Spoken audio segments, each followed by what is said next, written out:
और अब प्रधानमंत्री नरेंद्र मोदी मन की बात कर रहे हैं। 68वीं बार आज वो आकाशवाणी पर देश की जनता से अपने मन की बात कर रहे हैं।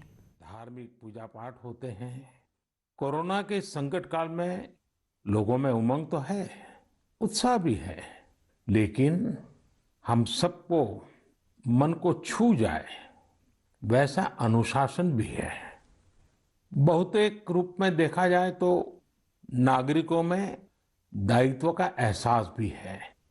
लोग अपना ध्यान रखते हुए, दूसरों का ध्यान रखते हुए अपने रोजमर्रा के काम भी कर रहे हैं। देश में हो रहे हर आयोजन में जिस तरह का संयम और सादगी इस बार देखी जा रही है वो अभूतपूर्व है। गणेशोत्सव भी कहीं ऑनलाइन मनाया जा रहा है तो ज्यादातर जगहों पर इस बार इको फ्रेंडली गणेश जी की प्रतिमा स्थापित की गई है। साथियों, हम बहुत बारीकी से अगर देखेंगे तो एक बात अवश्य हमारे ध्यान में आएगी। हमारे पर्व और पर्यावरण, इन दोनों के बीच एक बहुत गहरा नाता रहा है। जहां एक और हमारे पर्वों में पर्यावरण और प्रकृति के साथ सहजीवन का संदेश छिपा होता है, तो दूसरी ओर कई सारे पर्व प्रकृति की रक्षा के लिए ही मनाए जाते हैं।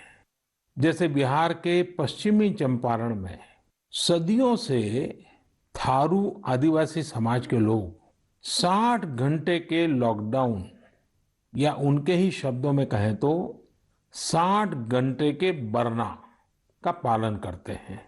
प्रकृति की रक्षा के लिए बरना को थारू समाज ने अपनी परंपरा का हिस्सा बना लिया है और सदियों से बनाया है।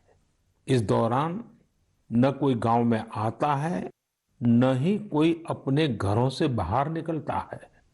और लोग मानते हैं कि अगर वो बाहर निकले या कोई बाहर से आया तो उनके आने जाने से लोगों की रोजमर्रा की गतिविधियों से नए पेड़ पौधों को नुकसान हो सकता है। बरना की शुरुआत में भव्य तरीके से हमारे आदिवासी भाई बहन पूजा पाठ करते हैं और उसकी समाप्ति पर आदिवासी परंपरा के गीत, संगीत, नृत्य जम करके उसके कार्यक्रम भी होते हैं। साथियों, इन दिनों ओणम का पर्व भी धूमधाम से मनाया जा रहा है। ये पर्व चिनगम महीने में आता है। इस दौरान लोग कुछ नया खरीदते हैं, अपने घरों को सजाते हैं, पुक्लम बनाते हैं, ओणम सादिया का आनंद लेते हैं। तरह तरह के खेल और प्रतियोगिताएं भी होती हैं। ओणम की धूम तो आज दूर सुदूर विदेशों तक पहुंची हुई है।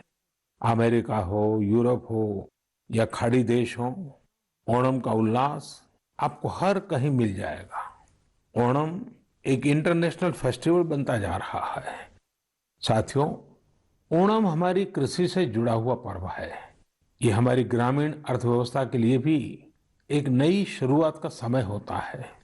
किसानों की शक्ति से ही तो हमारा जीवन, हमारा समाज चलता है।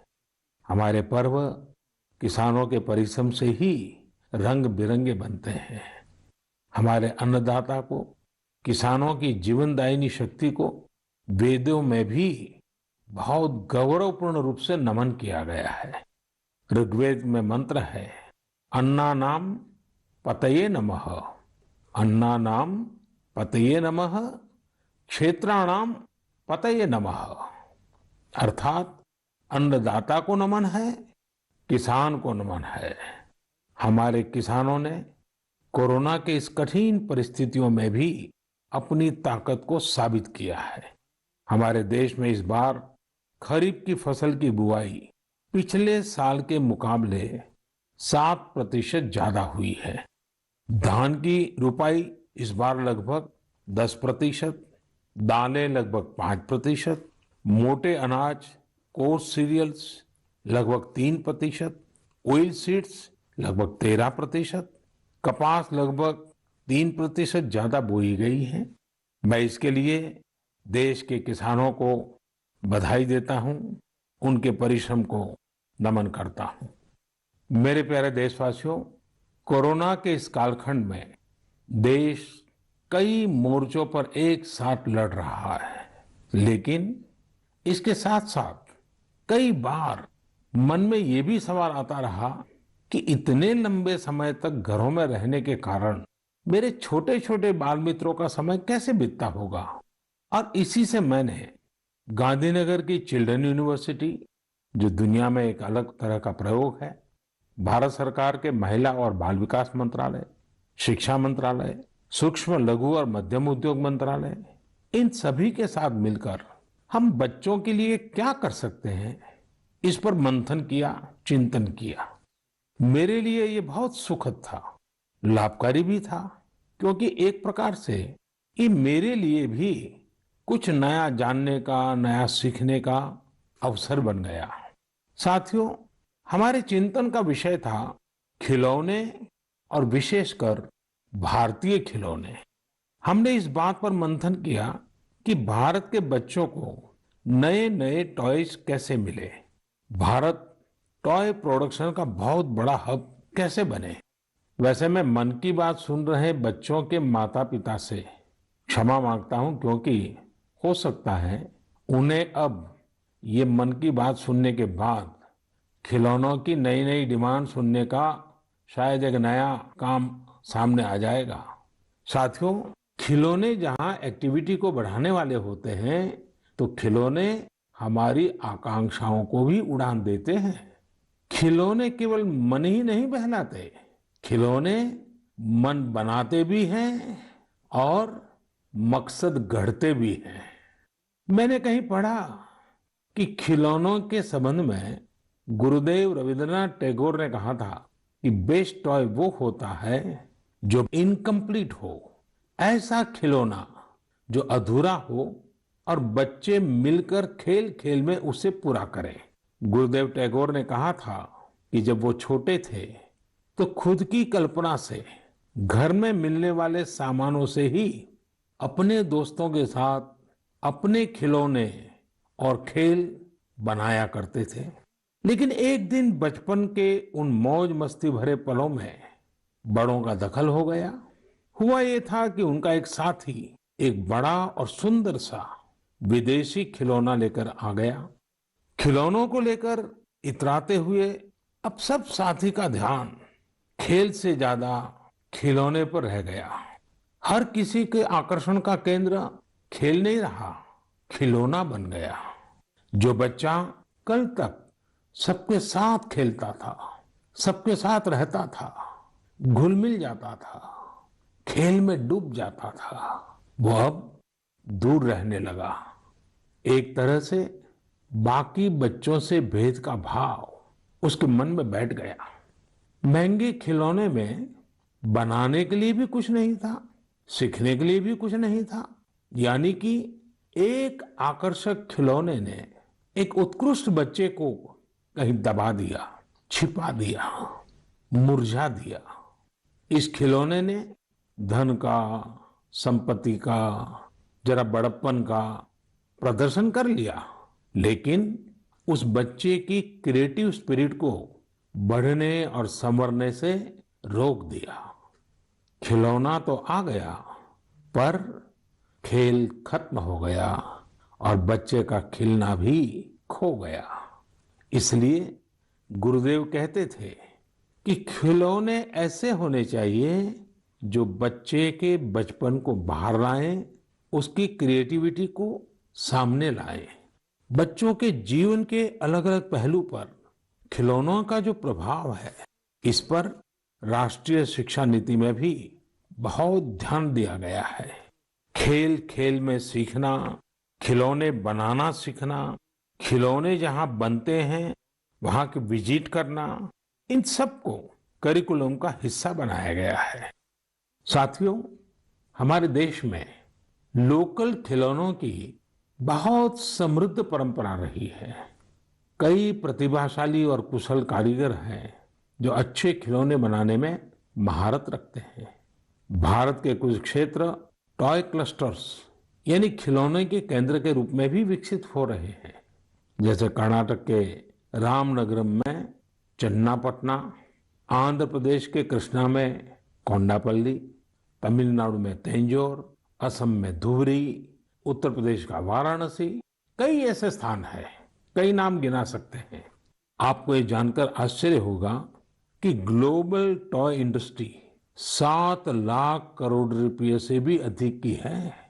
7 लाख करोड़ रुपयों का इतना बड़ा कारोबार, लेकिन भारत का हिस्सा उसमें बहुत कम है। अब आप सोचिए कि जिस राष्ट्र के पास इतनी विरासत हो, परंपरा हो, विविधता हो, युवा आबादी हो, क्या खिलौनों के बाजार में उसकी हिस्सेदारी इतनी कम होनी हमें अच्छा लगेगा क्या? जी नहीं, ये सुनने के बाद आपको भी अच्छा नहीं लगेगा। देखिए साथियों, टॉय इंडस्ट्री बहुत व्यापक है। गृह उद्योग हो, छोटे और लघु उद्योग हो, एमएसएमई हो, इसके साथ साथ बड़े उद्योग और निजी उद्यमी भी इसके दायरे में आते हैं। इसे आगे बढ़ाने के लिए देश को मिलकर मेहनत करनी होगी। अब जैसे आंध्र प्रदेश के विशाखापट्टनम में श्रीमान सीवी राजू है, उनके गांव के अति कोपक्का टॉयज एक समय में बहुत प्रचलित थे। इनकी खासियत ये थी कि खिलौने लकड़ी से बनते थे और दूसरी बात ये कि इन खिलौनों में आपको कहीं कोई एंगल या कोण नहीं मिलता था। ये खिलौने हर तरफ से राउंड होते थे, इसलिए बच्चों को चोट की भी गुंजाइश नहीं होती थी। सीवी राजू ने एती को पक्का टॉयज के लिए अब अपने गांव के कारीगरों के साथ मिलकर एक तरह से नया मूवमेंट शुरू कर दिया है। बेहतरीन क्वालिटी के एती को पक्का टॉयज बनाकर सीवी राजू ने स्थानीय खिलौनों की खोई हुई गरिमा को वापस ला दिया है। खिलौनों के साथ हम 2 चीजें कर सकते हैं। अपने गौरवशाली अतीत को अपने जीवन में फिर से उतार सकते हैं और अपने स्वर्णिम भविष्य को भी संवार सकते हैं। मैं अपने स्टार्टअप मित्रों को, हमारे नए उद्यमियों से कहता हूं, टीम अप फॉर टॉयज। आइए मिलकर खिलौने बनाएं। अब सभी के लिए लोकल खिलौनों के लिए वोकल होने का समय है। आइए हम अपने युवाओं के लिए कुछ नए प्रकार के अच्छी क्वालिटी वाले खिलौने बनाते हैं। खिलौना वो हो जिसकी मौजूदगी में बचपन खिले भी, खिलखिलाए भी। हम ऐसे खिलौने बनाएं जो पर्यावरण के भी अनुकूल हो। साथियों, इसी तरह अब कंप्यूटर और स्मार्टफोन के इस जमाने में कंप्यूटर गेम्स का भी बहुत ट्रेंड है। ये गेम्स बच्चे भी खेलते हैं, बड़े भी खेलते हैं, लेकिन इनमें भी जितने गेम्स होते हैं उनकी थीम्स भी अधिकतर बाहर की ही होती है। हमारे देश में इतने आइडियाज हैं, इतने कंसेप्ट्स हैं, बहुत समृद्ध हमारा इतिहास रहा है कि हाँ, हम उन पर गेम्स बना सकते हैं। मैं देश के युवा टैलेंट से कहता हूं, आप भारत में भी गेम्स बनाइए और भारत के भी गेम्स बनाइए। कहा भी जाता है, लेट द गेम्स बिगिन। तो चलो खेल शुरू करते हैं। साथियों, आत्मनिर्भर भारत अभियान में वर्चुअल गेम्स हो, टॉयज का सेक्टर हो, सबने बहुत महत्वपूर्ण भूमिका निभानी है और ये अवसर भी है। जब आज से 100 वर्ष पहले असहयोग आंदोलन शुरू हुआ तो गांधी जी ने लिखा था कि असहयोग आंदोलन देशवासियों में आत्मसम्मान और अपनी शक्ति का बोध कराने का एक प्रयास है। आज जब हम देश को आत्मनिर्भर बनाने का प्रयास कर रहे हैं तो हमें पूरे आत्मविश्वास के साथ आगे बढ़ना है। हर क्षेत्र में देश को आत्मनिर्भर बनाना है। असहयोग आंदोलन के रूप में जो बीज बोया गया था उसे अब आत्मनिर्भर भारत के वटवृक्ष में परिवर्तित करना हम सबका दायित्व है। मेरे प्यारे देशवासियों, भारतीयों के इनोवेशन और सॉल्यूशन देने की क्षमता का लोहा हर कोई मानता है और जब समर्पण भाव हो, संवेदना हो, तो ये शक्ति असीम बन जाती है। इस महीने की शुरुआत में देश के युवाओं के सामने एक ऐप इनोवेशन चैलेंज रखा गया। इस आत्मनिर्भर भारत ऐप इनोवेशन चैलेंज में हमारे युवाओं ने बढ़ चढ़ कर के हिस्सा लिया। करीब 7,000 एंट्रीज आई। उसमें भी करीब करीब 2/3 ऐप्स टियर 2 और टियर 3 शहरों के युवाओं ने बनाए हैं। ये आत्मनिर्भर भारत के लिए, देश के भविष्य के लिए बहुत शुभ संकेत है। आत्मनिर्भर ऐप इनोवेशन चैलेंज के रिजल्ट्स देखकर आप जरूर प्रभावित होंगे। काफी जांच परख के बाद अलग अलग कैटेगरी में लगभग 2 दर्जन ऐप्स को अवार्ड भी दिए गए हैं। आप जरूर इन ऐप्स के बारे में जानें और उनसे जुड़े। हो सकता है आप भी ऐसा कुछ बनाने के लिए प्रेरित हो जाएं। इनमें एक ऐप है कुटुकी किड्स लर्निंग ऐप। ये छोटे बच्चों के लिए ऐसा इंटरेक्टिव ऐप है जिसमें गानों और कहानियों के जरिए बात बात में ही बच्चे मैथ साइंस में बहुत कुछ सीख सकते हैं। इसमें एक्टिविटीज भी हैं, खेल भी हैं। इसी तरह एक माइक्रो ब्लॉगिंग प्लेटफॉर्म का भी ऐप है। इसका नाम है कू, KOO कू। इसमें हम अपनी मातृभाषा में टेक्स्ट, वीडियो और ऑडियो के जरिए अपनी बात रख सकते हैं, इंटरेक्ट कर सकते हैं। इसी तरह चिंगारी ऐप भी युवाओं के बीच काफी पॉपुलर हो रहा है। एक ऐप है आस्क सरकार। इसमें चैटबॉट के जरिए आप इंटरेक्ट कर सकते हैं और किसी भी सरकारी योजना के बारे में सही जानकारी हासिल कर सकते हैं, वो भी टेक्स्ट, ऑडियो और वीडियो तीनों तरीकों से। ये आपकी बड़ी मदद कर सकता है। एक और ऐप है स्टेप सेट गो। ये फिटनेस ऐप है। आप कितना चले, कितनी कैलोरीज बर्न की, ये सारा हिसाब ये ऐप रखता है और आपको फिट रहने के लिए मोटिवेट भी करता है।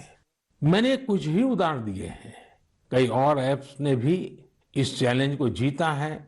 कई बिजनेस ऐप्स हैं, गेम्स के ऐप्स हैं, जैसे is equal to books and expense, Zoho workplace, FTC talent. आप इनके बारे में नेट पर सर्च करिए, आपको बहुत जानकारी मिलेगी। आप भी आगे आए, कुछ इनोवेट करें, कुछ इम्प्लीमेंट करें। आपके प्रयास आज के छोटे छोटे स्टार्टअप्स कल बड़ी बड़ी कंपनियों में बदलेंगे और दुनिया में भारत की पहचान बनेंगे। और आप ये मत भूलिए कि आज जो दुनिया में बहुत बड़ी बड़ी कंपनियां नजर आती है ना, वे भी कभी स्टार्टअप हुआ करती थी। प्रिय देशवासियों, हमारे यहाँ के बच्चे, हमारे विद्यार्थी अपनी पूरी क्षमता दिखा पाए, अपना सामर्थ्य दिखा पाए, इसमें बहुत बड़ी भूमिका न्यूट्रिशन की भी होती है, पोषण की भी होती है। पूरे देश में सितंबर महीने को पोषण माह, न्यूट्रिशन मंथ के रूप में मनाया जाएगा। नेशन और न्यूट्रिशन का बहुत गहरा संबंध होता है। हमारे यहाँ एक कहावत है, यथा अन्नम तथा मन्नम, यानी जैसा अन्न होता है वैसा ही हमारा मानसिक और बौद्धिक विकास भी होता है। एक्सपर्ट्स कहते हैं कि शिशु को गर्भ में और बचपन में जितना अच्छा पोषण मिलता है उतना अच्छा उसका मानसिक विकास होता है और वो स्वस्थ रहता है। बच्चों के पोषण के लिए भी उतना ही जरूरी है कि माँ को भी पूरा पोषण मिले। और पोषण या न्यूट्रिशन का मतलब केवल इतना ही नहीं होता कि आप क्या खा रहे हैं, कितना खा रहे हैं, कितनी बार खा रहे हैं। इसका मतलब है आपके शरीर को कितने जरूरी पोषक तत्व, न्यूट्रिएंट्स मिल रहे हैं। आपको आयरन, कैल्शियम मिल रहे हैं या नहीं, सोडियम मिल रहा है या नहीं, विटामिन मिल रहे हैं या नहीं, ये सब न्यूट्रिशन के बहुत इंपॉर्टेंट एस्पेक्ट्स हैं। न्यूट्रिशन के इस आंदोलन में पीपल पार्टिसिपेशन भी बहुत जरूरी है। जन भागीदारी ही इसको सफल करती है। पिछले कुछ वर्षों में इस दिशा में देश में काफी प्रयास किए गए हैं। खासकर हमारे गांवों में इसे जन भागीदारी से जन आंदोलन बनाया जा रहा है।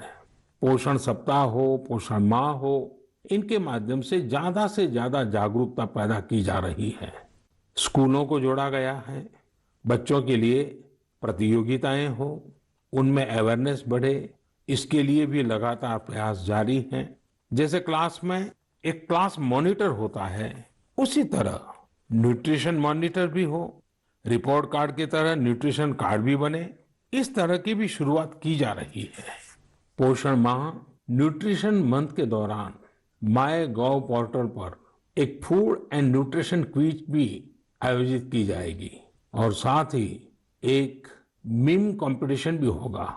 आप खुद पार्टिसिपेट करें और दूसरों को भी मोटिवेट करें। साथियों, अगर आपको गुजरात में सरदार वल्लभ भाई पटेल के स्टैच्यू ऑफ यूनिटी जाने का अवसर मिला होगा और कोविड के बाद जब वो खुलेगा और आपको जाने का अवसर मिलेगा, तो वहाँ एक यूनिक प्रकार का न्यूट्रिशन पार्क बनाया गया है। खेल खेल में ही न्यूट्रिशन की शिक्षा आनंद प्रमोद के साथ वहाँ जरूर देख सकते हैं। साथियों, भारत एक विशाल देश है, खान पान में ढेर सारी विविधता है। हमारे देश में 6 अलग अलग ऋतुएं होती हैं। अलग अलग क्षेत्रों में वहाँ के मौसम के हिसाब से अलग अलग चीजें पैदा होती हैं। इसलिए ये बहुत ही महत्वपूर्ण है कि हर क्षेत्र के मौसम, वहाँ के स्थानीय भोजन और वहाँ पैदा होने वाले अन्न, फल, सब्जियों के अनुसार एक पोषक न्यूट्रिएंट रिच डाइट प्लान बने। अब जैसे मिलेट्स, मोटे अनाज, रागी है, ज्वार है, ये बहुत उपयोगी पोषक आहार है। एक भारतीय कृषि कोष तैयार किया जा रहा है। इसमें हर एक जिले में क्या क्या फसल होती है, उनकी न्यूट्रिशन वैल्यू कितनी है, इसकी पूरी जानकारी होगी। ये आप सबके लिए बहुत बड़े काम का कोष हो सकता है। आइए पोषण माह में पौष्टिक खाने और स्वस्थ रहने के लिए हम सभी को प्रेरित करें। प्रिय देशवासियों, बीते दिनों जब हम अपना स्वतंत्रता दिवस मना रहे थे, तब एक दिलचस्प खबर पर मेरा ध्यान गया। ये खबर है हमारे सुरक्षा बलों के 2 जाबाज किरदारों की। एक है सोफी और दूसरी विदा। सोफी और विदा इंडियन आर्मी के श्वान है, डॉग्स है, और उन्हें chief of army staff commendation card से सम्मानित किया गया है। सोफी और विदा को ये सम्मान इसलिए मिला क्योंकि इन्होंने अपने देश की रक्षा करते हुए अपना कर्तव्य बखूबी निभाया है। हमारी सेनाओं में, हमारे सुरक्षा बलों के पास ऐसे कितने ही बहादुर श्वान हैं, डॉग्स हैं, जो देश के लिए जीते हैं और देश के लिए अपना बलिदान भी देते हैं।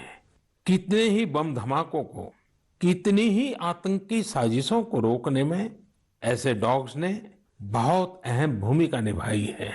कुछ समय पहले मुझे देश की सुरक्षा में डॉग्स की भूमिका के बारे में बहुत विस्तार से जानने को मिला। कई किस्से भी सुने।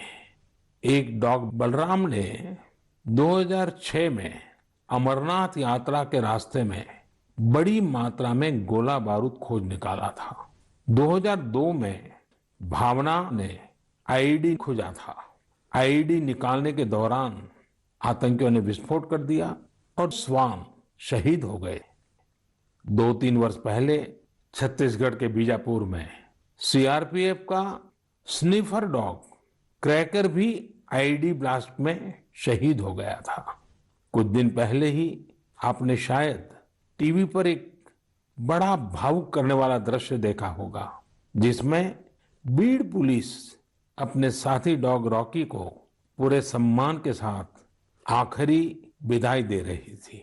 रॉकी ने 300 से ज्यादा केसों को सुलझाने में पुलिस की मदद की थी। डॉग की डिजास्टर मैनेजमेंट और रेस्क्यू मिशंस में भी बहुत बड़ी भूमिका होती है।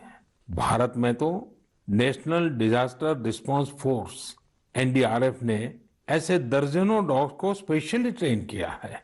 कहीं भूकंप आने पर, इमारत गिरने पर, मलबे में दबे जीवित लोगों को खोज निकालने में ये डॉग्स बहुत एक्सपर्ट्स होते हैं। साथियों, मुझे यह भी बताया गया कि इंडियन ब्रीड के डॉग्स भी बहुत अच्छे होते हैं, बहुत सक्षम होते हैं। इंडियन ब्रीड्स में मुधोल हाउंड है, हिमाचली हाउंड है, ये बहुत ही अच्छी नस्लें हैं। राजपलायम, कन्नी, चिप्पी पराई और कोम्बाई भी बहुत शानदार इंडियन ब्रीड्स हैं। इनको पालने में खर्च भी काफी कम आता है और ये भारतीय माहौल में ढले भी होते हैं। अब हमारी सुरक्षा एजेंसियों ने भी इन इंडियन ब्रीड्स के डॉग्स को अपनी सुरक्षा दस्ते में शामिल कर रही है। पिछले कुछ समय में आर्मी, सीआईएसएफ, एनएसजी ने मुधोल हाउंड डॉग्स को ट्रेन करके डॉग स्क्वाड में शामिल किया है। सीआरपीएफ ने कोम्बाई डॉग्स को शामिल किया है। Indian council of agriculture research भी भारतीय नस्ल के डॉग्स पर रिसर्च कर रही है। मकसद यही है कि इंडियन ब्रीड्स को और बेहतर बनाया जा सके और उपयोगी बनाया जा सके। आप इंटरनेट पर इनके नाम सर्च करिए, इनके बारे में जानिए। आप इनकी खूबसूरती, इनकी क्वालिटी देखकर हैरान हो जाएंगे। अगली बार जब भी आप डॉग पालने की सोचें, आप जरूर इनमें से ही किसी इंडियन ब्रीड के डॉग को घर लाएं। आत्मनिर्भर भारत जब जन मन का मंत्र बन ही रहा है, तो कोई भी क्षेत्र इससे पीछे कैसे छूट सकता है। मेरे प्रिय देशवासियों, कुछ दिनों बाद 5 सितंबर को हम शिक्षक दिवस मनाएंगे। हम सब जब अपने जीवन की सफलताओं को, अपनी जीवन यात्रा को देखते हैं, तो हमें अपने किसी न किसी शिक्षक की याद अवश्य आती है। तेजी से बदलते हुए समय और कोरोना के संकट काल में हमारे शिक्षकों के सामने भी समय के साथ बदलाव की एक चुनौती रखती है। मुझे खुशी है कि हमारे शिक्षकों ने इस चुनौती को न केवल स्वीकार किया, बल्कि उसे अवसर में बदल भी दिया है। पढ़ाई में तकनीक का ज्यादा से ज्यादा उपयोग कैसे हो, नए तरीकों को कैसे अपनाएं, छात्रों को मदद कैसे करें, ये हमारे शिक्षकों ने सहजता से अपनाया है और अपने स्टूडेंट्स को भी सिखाया है। आज देश में हर जगह कुछ न कुछ इनोवेशन हो रहे हैं। शिक्षक और छात्र मिलकर कुछ नया कर रहे हैं। मुझे भरोसा है, जिस तरह देश में राष्ट्रीय शिक्षा नीति के जरिए एक बड़ा बदलाव होने जा रहा है, हमारे शिक्षक इसका भी लाभ छात्रों तक पहुंचाने में अहम भूमिका निभाएंगे। साथियों, और विशेषकर मेरे शिक्षक साथियों, वर्ष 2022 में हमारा देश स्वतंत्रता के 75 वर्ष का पर्व मनाएगा। स्वतंत्रता के पहले अनेक वर्षों तक हमारे देश में आजादी का जंग, उसका एक लंबा इतिहास रहा है। इस दौरान देश का कोई कोना ऐसा नहीं था जहां आजादी के मतवालों ने अपने प्राण न्योछावर न किए हों, अपना सर्वस्व त्याग न दिया हो। ये बहुत आवश्यक है कि हमारी आज की पीढ़ी, हमारे विद्यार्थी आजादी की जंग, हमारे देश के नायकों से परिचित रहे, उसे उतना ही महसूस करें। अपने जिले से, अपने क्षेत्र में आजादी के आंदोलन के समय क्या हुआ, कैसे हुआ, कौन शहीद हुआ, कौन कितने समय तक देश के लिए जेल में रहा, ये बातें हमारे विद्यार्थी जानेंगे तो उनके व्यक्तित्व में भी इसका प्रभाव दिखेगा। इसके लिए बहुत से काम किए जा सकते हैं, जिसमें हमारे शिक्षकों का बड़ा दायित्व है। जैसे आप जिस जिले में हैं, वहां शताब्दियों तक जो आजादी का जंग चला, उन आजादी के जंग में वहां कोई घटनाएं घटी है क्या, इसे लेकर विद्यार्थियों से रिसर्च करवाई जा सकती है। उसे स्कूल के हस्तलिखित अंक के रूप में तैयार किया जा सकता है। आपके शहर में स्वतंत्रता आंदोलन से जुड़ा कोई स्थान हो तो छात्र छात्राओं को वहां ले जा सकते हैं। किसी स्कूल के विद्यार्थी ठान सकते हैं कि वो आजादी के 75 वर्ष में अपने क्षेत्र के आजादी के 75 नायकों पर कविताएं लिखेंगे, नाट्य कथाएं लिखेंगे। आपके प्रयास देश के हजारों लाखों अनसंग हीरोज को सामने लाएंगे, जो देश के लिए जिए, जो देश के लिए खप गए, जिनके नाम समय के साथ विस्मृत हो गए। ऐसे महान व्यक्तित्वों को अगर हम सामने लाएंगे, आजादी के 75 वर्ष में उन्हें याद करेंगे, तो उनको सच्ची श्रद्धांजलि होगी। और जब 5 सितंबर को शिक्षक दिवस मना रहे हैं, तब मैं मेरे शिक्षक साथियों से जरूर आग्रह करूंगा कि वे इसके लिए एक माहौल बनाएं, सबको जोड़ें और सब मिलकर के जुट जाएं। मेरे प्रिय देशवासियों, देश आज जिस विकास यात्रा पर चल रहा है, इसकी सफलता सुखद तभी होगी जब हर एक देशवासी इसमें शामिल हो, इस यात्रा का यात्री हो, इस पथ का पथिक हो। इसलिए ये जरूरी है कि हर एक देशवासी स्वस्थ रहे, सुखी रहे और हम मिल करके कोरोना को पूरी तरह से हराएं। कोरोना तभी हारेगा जब आप सुरक्षित रहेंगे, जब आप 2 गज की दूरी, मास्क जरूरी, इस संकल्प का पूरी तरह से पालन करेंगे। आप सब स्वस्थ रहिए, सुखी रहिए। इन्हीं शुभकामनाओं के साथ अगली मन की बात में फिर मिलेंगे। बहुत बहुत धन्यवाद। नमस्कार।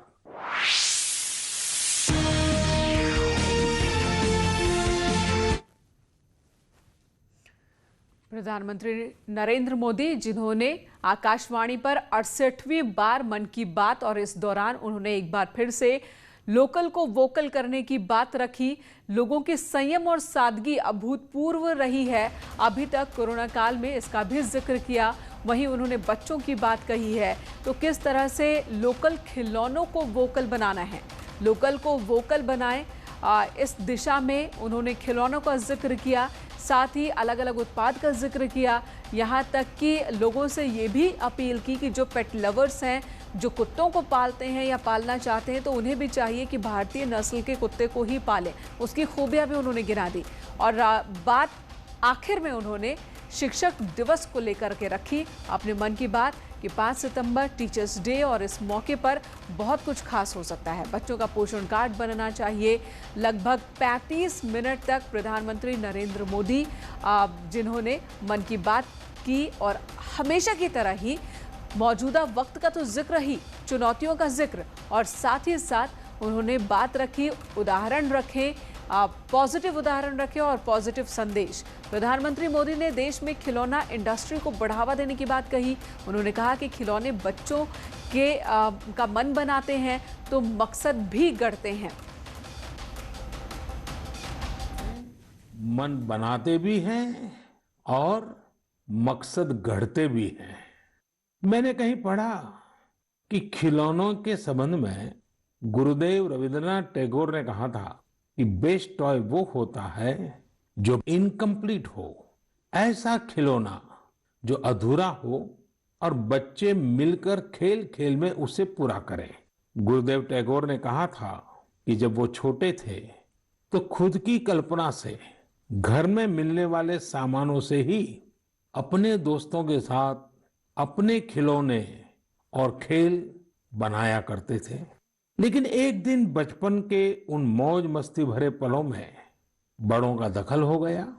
हुआ ये था कि उनका एक साथी एक बड़ा और सुंदर सा विदेशी खिलौना लेकर आ गया। खिलौनों को लेकर इतराते हुए अब सब साथी का ध्यान खेल से ज्यादा खिलौने पर रह गया। हर किसी के आकर्षण का केंद्र खेल नहीं रहा, खिलौना बन गया।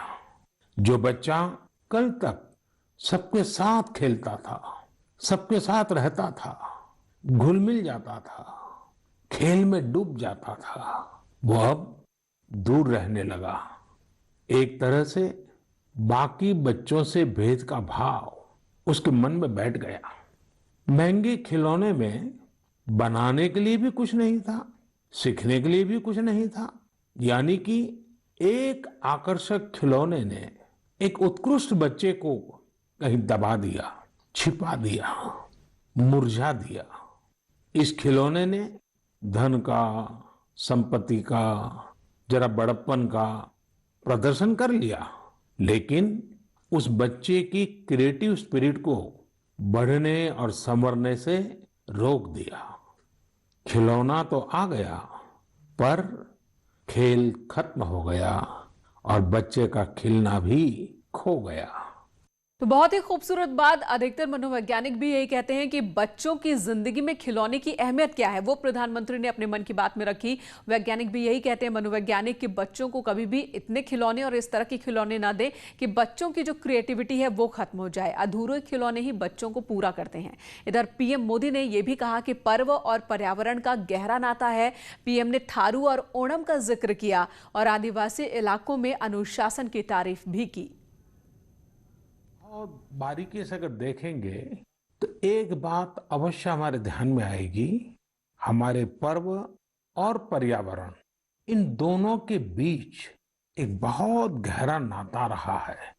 जहां एक और हमारे पर्वों में पर्यावरण और प्रकृति के साथ सहजीवन का संदेश छिपा होता है, तो दूसरी ओर कई सारे पर्व प्रकृति की रक्षा के लिए ही मनाए जाते हैं। जैसे बिहार के पश्चिमी चंपारण में सदियों से थारू आदिवासी समाज के लोग 60 घंटे के लॉकडाउन, या उनके ही शब्दों में कहें तो 60 घंटे के बरना का पालन करते हैं। प्रकृति की रक्षा के लिए बरना को थारू समाज ने अपनी परंपरा का हिस्सा बना लिया है और सदियों से बनाया है। इस दौरान न कोई गांव में आता है, न ही कोई अपने घरों से बाहर निकलता है। इधर 5 सितंबर को शिक्षक दिवस है और इसका भी जिक्र प्रधानमंत्री नरेंद्र मोदी ने मन की बात के दौरान किया। उन्होंने कहा कि स्कूलों में बच्चों के लिए प्रतियोगिताएं होती रहनी चाहिए। कि हमारे शिक्षकों ने इस चुनौती को न केवल स्वीकार किया, बल्कि उसे अवसर में बदल भी दिया है। पढ़ाई में तकनीक का ज्यादा से ज्यादा उपयोग कैसे हो, नए तरीकों को कैसे अपनाएं, छात्रों को मदद कैसे करें, ये हमारे शिक्षकों ने सहजता से अपनाया है और अपने स्टूडेंट्स को भी सिखाया है। आज देश में हर जगह कुछ न कुछ इनोवेशन हो रहे हैं। शिक्षक और छात्र मिलकर कुछ नया कर रहे हैं।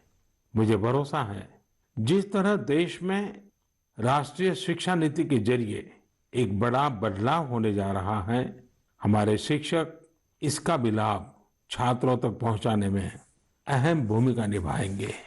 साथियों, और विशेषकर मेरे शिक्षक साथियों, वर्ष 2022 में हमारा देश स्वतंत्रता के 75 वर्ष का पर्व मनाएगा। स्वतंत्रता के पहले अनेक वर्षों तक हमारे देश में आजादी का जंग, उसका एक लंबा इतिहास रहा है।